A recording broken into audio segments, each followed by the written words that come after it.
আসসালামু আলাইকুম। ছানা ছাড়া যে এত মজার চমচম মিষ্টি বানানো যায়, আমার এই ভিডিও না দেখলে বুঝতেই পারবেন না। একদম নরম তুলতুলে রসে ভরা। এখানে মুড়ি নিয়ে নিচ্ছি 2 কাপ, ব্লেন্ডারে গুঁড়া করে নিলাম। এখন আমি চেলে নিব। চেলে নিলে বেশি ভালো হবে। লাঞ্চ থাকে ভালো করে চেলে নিয়ে 1/2 কাপ গুঁড়া দুধ দিয়ে দিচ্ছি আর বেকিং পাউডার 1/2 চামচ, ময়দা 2 চামচ। ময়দা 2 চামচ আর 1/2 চামচ বেকিং পাউডার আর ঘি 1 চামচ দিয়ে ভালো করে মিক্স করে তারপরে লিকুইড দুধ জাল করে ঠান্ডা করে নিয়েছি, অল্প অল্প করে দিয়ে নরম করে মেখে নিলাম। এখানে 1/2 কাপের একটু বেশি দুধ লেগেছে। এরকম করে চমচমের শেপ দিয়ে নিচ্ছে।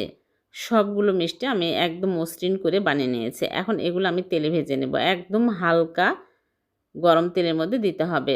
দিয়ে উল্টে পাল্টে ভেজে নেব। অনবরত উল্টে পাল্টে দিতে হবে। তাহলে সব সাইডে সুন্দর কালার আসবে আর মিষ্টিগুলো ফুলে বড় বড় হয়ে যাচ্ছে। এইরকম মিষ্টি কালার হলেই তুলে নিতে হবে। এখন আমি সবগুলো মিষ্টি তুলে ঠান্ডা করে নেব। একদম ঠান্ডা করে নিতে হবে। তারপরে চিনি শিরা তৈরি করব। চুলায় প্যান বসে 1 কাপ চিনি আর 2 কাপ পানি এলাচ দিয়ে ভালো করে বলক তুলে নেব। ভালোভাবে বলক চলে আসলে মিষ্টিগুলোর সাথে সাথে দিতে হবে আর মিষ্টিগুলো ঠান্ডা দিতে হবে। দিয়ে আমি নেড়েচেড়ে চুলা থেকে নামিয়ে নিব। জাল করার প্রয়োজন নাই।